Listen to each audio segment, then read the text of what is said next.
ধন্যবাদ। আপনারা জানেন ব্যুরো ইন্টারন্যাশনাল এক্সপেডিশিয়া প্রতি 5 বছর পর পর পৃথিবীর বিভিন্ন দেশে এই গ্লোবাল এক্সপোর আয়োজন করে থাকে, যার অংশ হিসাবে গতকাল জাপানের ওসাকায় এক্সপো 2025 এর উদ্বোধন হয়েছে।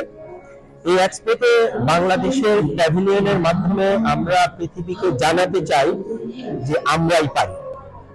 আপনারা জানেন কিছুদিন আগে যে তরুণদের জনতার সাথে কাঁধে কাঁধ মিলিয়ে বাংলাদেশে যে বিপ্লব করেছে, তার ফলশ্রুতিতে বাংলাদেশে নতুন স্বপ্নের বাস্তবায়নের কাজ শুরু হয়েছে। বাংলাদেশে বিভিন্ন পণ্য যেমন তৈরি করা সম্ভব, গুণগত মানের দিক থেকে আন্তর্জাতিক পর্যায়ে প্রতিযোগিতা করতে সক্ষম পণ্য বাংলাদেশ শুধু তৈরিই করছে না, প্রায় 200টির মতো দেশ এবং অঞ্চলে রপ্তানি করছে।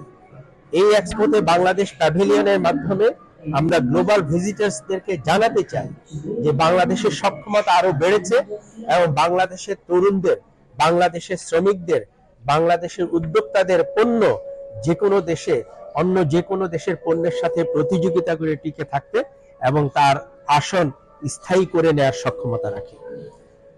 সবশেষে যেটা বলতে চাই, আন্তর্জাতিক বাজারে, আন্তর্জাতিক পরিমণ্ডলে বাংলাদেশের যে ইমেজ, সেটাকে আরো বাড়ানোর ক্ষেত্রে আজকের এই ওসাকা 2025 এক্সপোতে অংশগ্রহণ বাংলাদেশ প্যাভিলিয়নের মাধ্যমে আরেকবার প্রমাণিত হবে।